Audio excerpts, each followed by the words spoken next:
안녕하세요. 여신 코코리의 책 읽는 밤, 책 읽는 코코리를 찾아와 주신 여러분 반갑습니다. 오늘은 어제에 이어 미움받을 용기의 저자 기시미 이치로의 아들러 심리학 입문서인 아들러 심리학을 읽는 밤 두 번째 이야기예요. 제1부 아들러에게 되는 용기의 심리학 중 제1장 미움받을 용기 27페이지 소제목 시도조차 하지 않는 이유부터 읽어보도록 할게요. 시도조차 하지 않는 이유. 다른 사람들이 나를 어떻게 생각하는지 신경을 쓰다 보면 정작 내게 중요한 무엇인가를 위해 행동해야 할 때를 종종 놓치게 된다.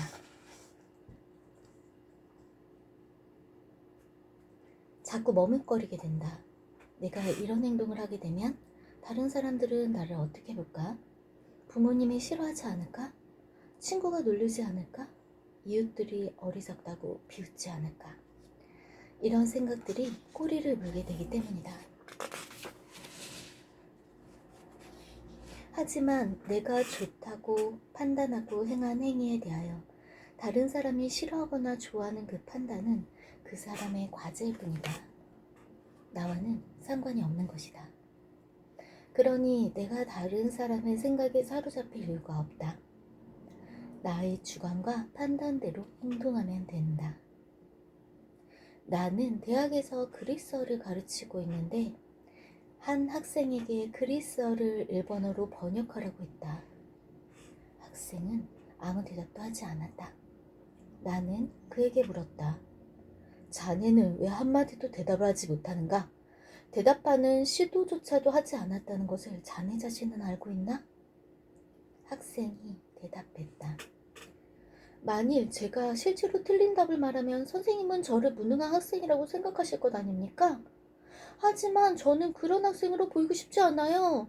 그냥 이 문제만 풀지 못한 학생이라고 선생님께서 생각해 주시길 바랐습니다. 그래서 대답하지 않았어요. 그 학생은 자신이 유능한 학생일 수 있는 가능성을 남겨두고 싶었던 것이다. 사람들이 실패를 두려워하는 이유는 그 가능성을 남겨두고 싶어 하기 때문이다. 성공을 확신할 수 없으면 아예 도전조차 하지 않으려 하는 것이다. 주로 남의 시선을 신경 쓰는 사람들이 가능성을 남겨두고 싶어 한다. 칭찬만 받고 자란 모범생들이 남다른 모험을 못하는 이유이다. 사실 내가 마음을 제대로 먹고 하면 잘할 수 있어. 지금 너무 바빠서 못할 뿐이야. 이렇게 스스로에게 여지를 남겨두는 것이다. 다른 사람의 시선을 신경 쓰며 어떤 일에 대해 가능성이라는 여지를 남겨두려 하지 마라. 평생 그 일을 유보하게 될 것이다. 이어서 소제목. 나는 타인의 기대를 충족시키기 위해 살고 있는 게 아니다.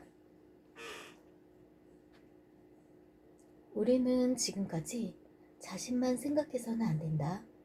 타인도 생각해야만 한다. 라는 식으로 배웠다. 그리고 그렇게 생각하는데 익숙하다. 하지만 그런 생각이 우리를 힘들게 한다. 자유롭지 못하게 하기 때문이다. 기억하자. 우리가 타인의 미움을 받으며 살아가서는 안 될 이유는 없다.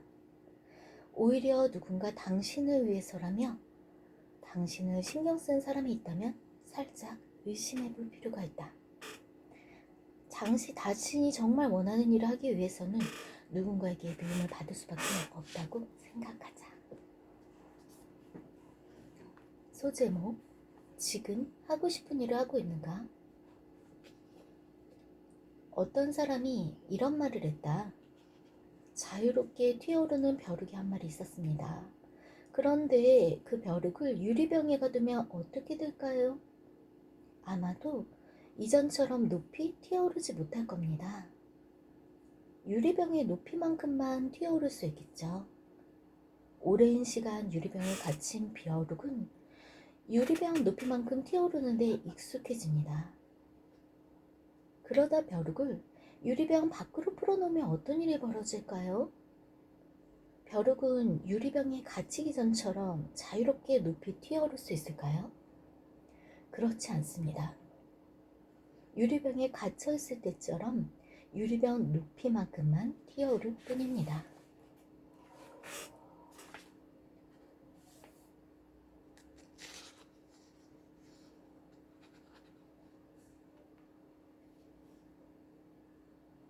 우리는 모두 다른 사람의 뜻에 맞춰야지 이렇게 마음을 먹습니다. 부모님을 행복하게 해드려야 해.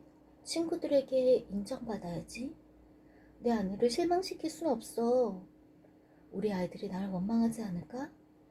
이렇게 스스로를 설득하며 가상에 지나지 않은 유리병 안에 자신을 가둔다. 하지만 인생은 그렇지 않다. 우리는 우리 인생의 주인공으로 자유롭게 살아가야 한다. 그 과정에서 자신의 자유에 대한 책임만 지면 된다. 아들러 심리학에서는 완전한 자유는 존재하지 않는다고 본다. 자유는 반드시 책임이 뒤따르기 때문이다.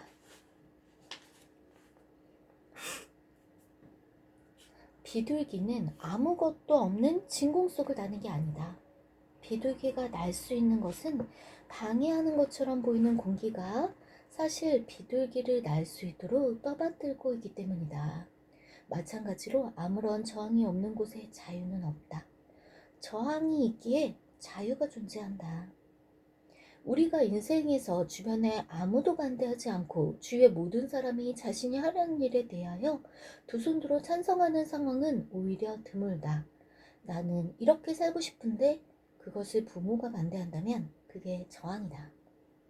그 부모의 반대는 자신이 자유롭게 살아가기 위해 받아들여야만 하는 책임이라 할 수 있다.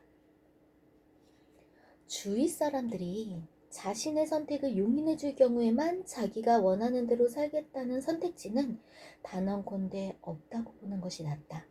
실제로 그런 경우는 거의 없기 때문이다.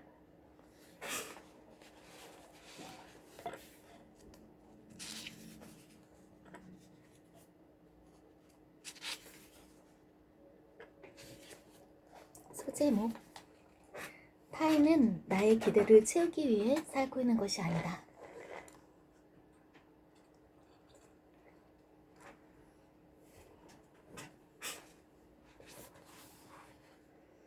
이렇듯 우리 자신은 타인의 기대를 채우기 위해 살아가는 것이 아니다.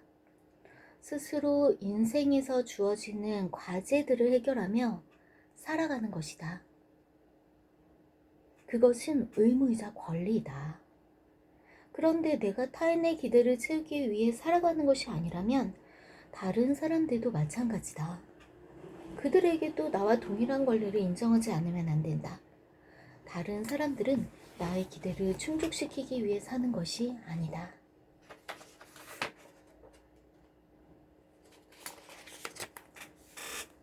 다른 사람의 행동 혹은 살아가는 방식이 자신의 마음에 맞지 않아도 너그러워야 한다. 다름을 받아들여야 한다. 그것은 그 사람의 과제이기 때문이다. 다른 사람의 과제는 우리가 공동의 과제로 삼기 위한 절차를 밟기 전에는 개입해서는 안 된다. 대인관계의 문제 가운데서 상대인수는 우리가 상대의 과제에 대해 허가 없이 간섭에 들어가기 때문에 일어나는 경우가 많다. 소제목, 홀로 선다는 것.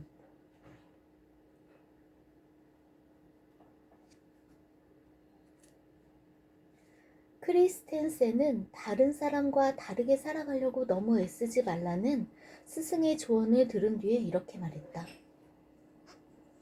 막내처럼 사람들에게 의지하며 살아가겠다고 다짐했다. 크리스텐센이 사람들을 의지하며 살겠다고 말한 것은 의존하겠다라는 뜻이 아니다. 필요한 경우 도움을 요청하겠다는 뜻이다. 우리는 흔히 자립이라고 하면 무엇이든 혼자서 해내는 것이라고 생각하기 쉽다. 하지만 자립의 진정한 뜻은 그게 아니다. 자립이란 내가 스스로 할 수 있는 일은 자신의 힘으로 해결하고, 만약 자신의 힘으로 해결할 수 없는 문제와 마주하게 되는 경우 다른 사람에게 도움을 요청해 해결해 나가야 한다는 뜻이다.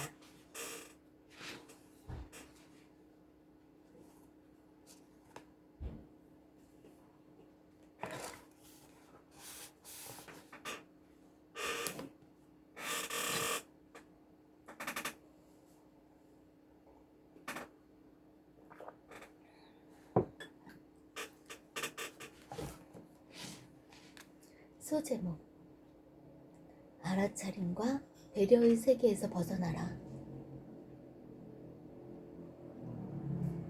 다른 사람에게 도움을 받으면 요청해야 한다. 아무 말도 하지 않고 입을 다물고 있으면 다른 사람의 도움을 받을 수 없다.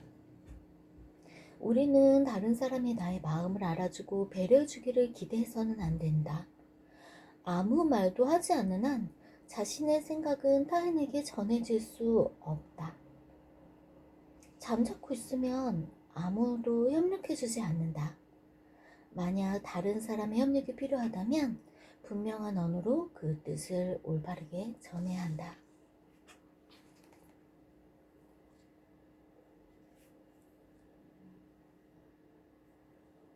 주장하고 싶은 것이 있으면 솔직하게 주장하면 된다. 사실 우리 사회에서는 솔직하게 단도직입적으로 주장하는 것이 꺼려지긴 한다. 자기 주장을 분명하게 말하는 것이 건방지다고 생각하는 경향이 있기 때문이다. 또 말하기 전에 타인의 마음을 먼저 헤아려주는 것을 센스 있다고 생각하고 있기 때문이다. 그래서 주장하지 않는 것을 미덕이라고 생각하기도 한다. 주장하지 않아도 알아주는 게 당연하다고 생각하거나 부탁하지 않아도 무언가를 해주길 바라는지 알아야만 한다고 생각하는 사람이 있다. 사람들은 그런 걸 배려라고 말한다. 문제는 말로 자신의 주장을 전달하는 것이 아니라 행동, 태도, 분위기를 통해 자신의 의도를 이해시키려 할 경우에 나타난다. 아이다 유우지는 알아차림과 배려의 세계는 순조롭게 이뤄지면 최상의 세계가 되지만 그 톱니바퀴가 조금만 어긋나면 수습하기 어려운 중후와 삐딱한 세계를 만들고 만다고 지적했다.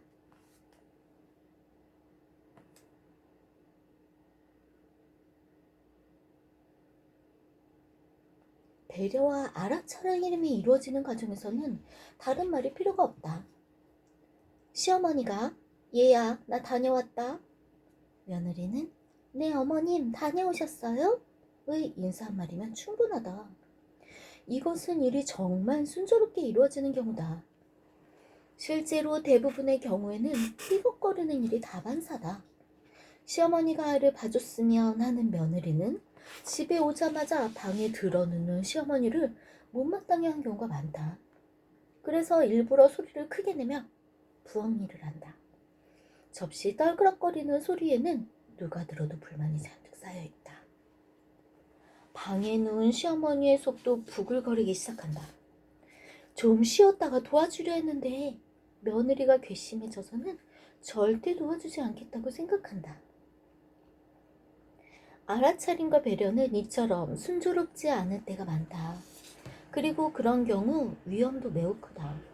불화가 생길 소지도 너무 많다. 배려하는 것도 종적관계의 산물이다. 마치 상대가 부탁을 하지도 않았는데 끼어들어 참견하는 것과 마찬가지다. 상대를 스스로는 아무것도 못할 뿐만 아니라 부탁조차 못하는 사람으로 보는 것이다. 내려다보는 것이나 다름없다.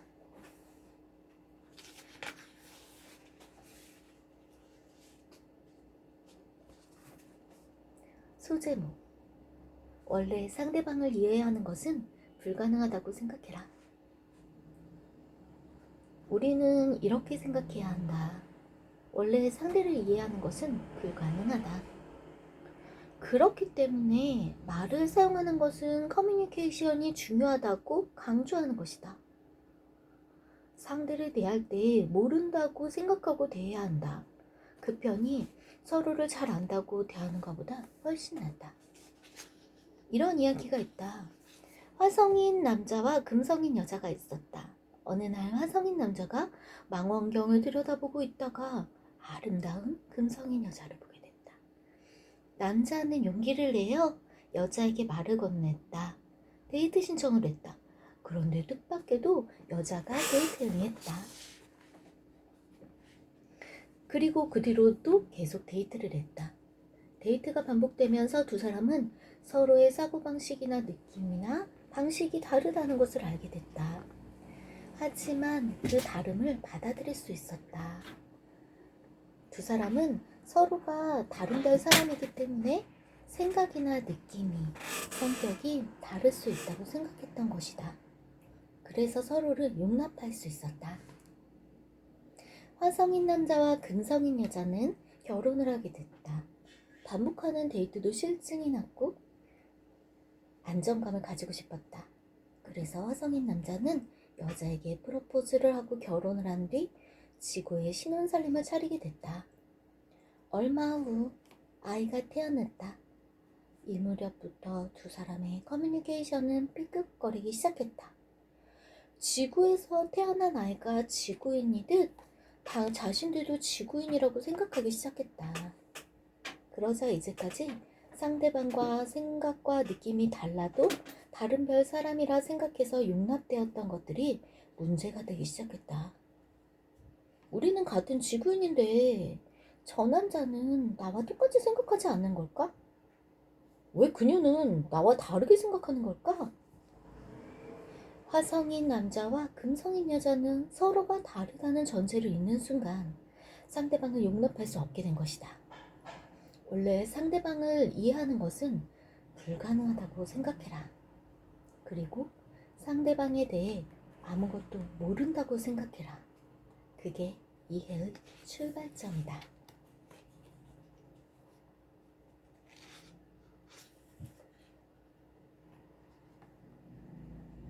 소제목: 자신의 인생은 스스로 창조하라. 아들러는 사람은 누구나 자신이 의미를 부여한 세상에서 살아간다고 말했다. 그걸 다른 말로 하면 우리는 세계를 끊임없이 창조하고 있다고 말할 수 있겠다. 흔히 사람들은 과거의 경험이 지금 그 사람의 라이프 스타일을 결정한다고 생각한다. 그래서 과거의 자기 자신 대신 동생이 어머니의 품에 안기게 된 경험 때문에 지금 그 사람이 상대방을 믿지 못하게 된 것이라 생각한다는 얘기다. 그러나 그렇지 않다. 과거의 경험이 지금 그 사람의 삶의 방식을 결정한다는 식으로 생각해서는 안 된다. 상대방을 믿지 못하는 마음을 가진 사람을 상대 입장에서 보면 당연히 호감이 가지 않는다.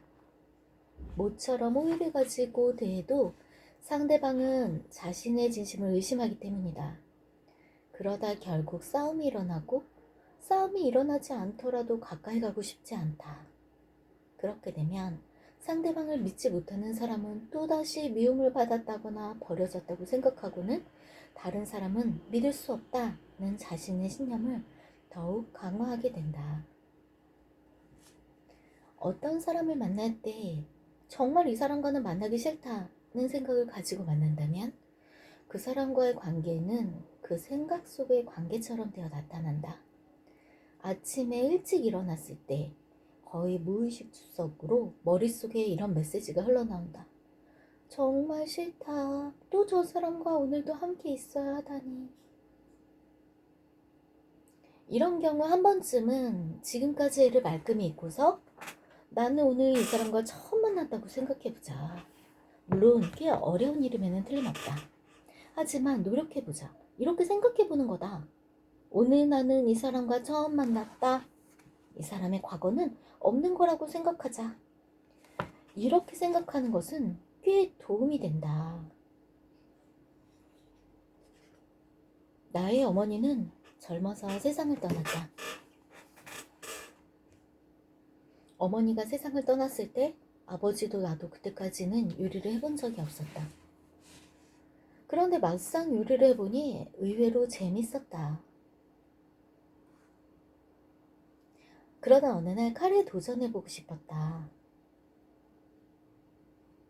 요리책에 적힌 대로 하나하나 순서를 밟아 완성하는 데 무려 3시간이 넘게 걸렸다.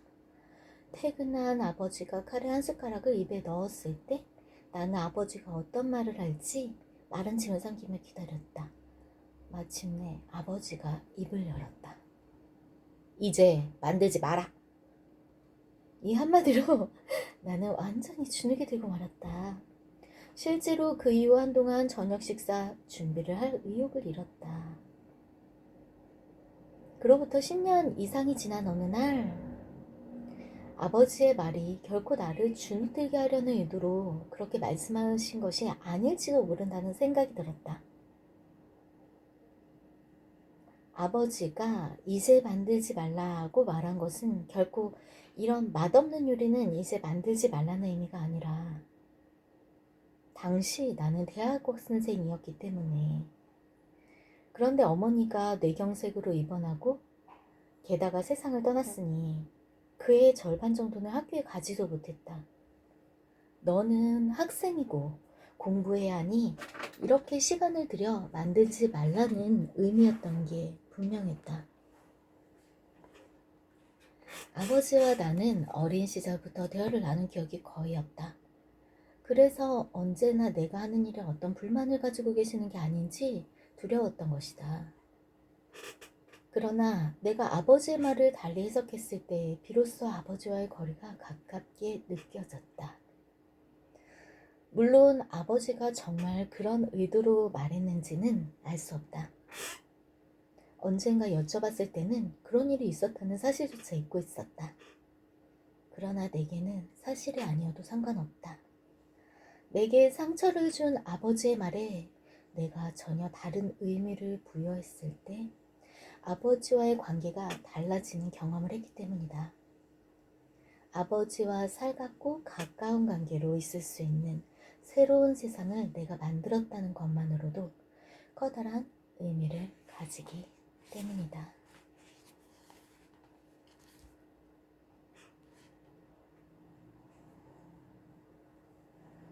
소제목 낙천주의와 낙관주의.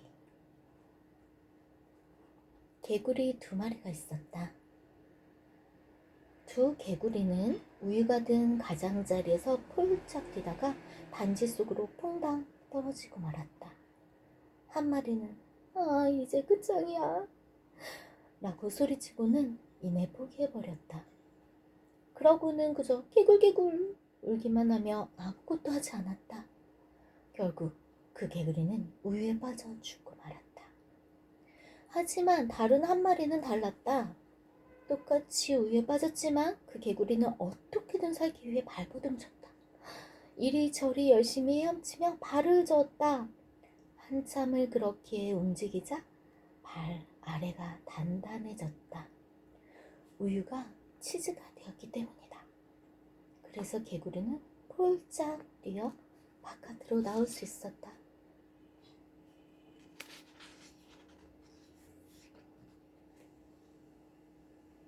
우리가 할 수 있는 일은 그런 것이다.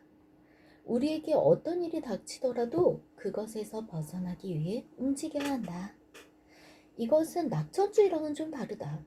낙천주의는 무슨 일이 일어나도 괜찮다며 아무것도 하지 않는 것이다.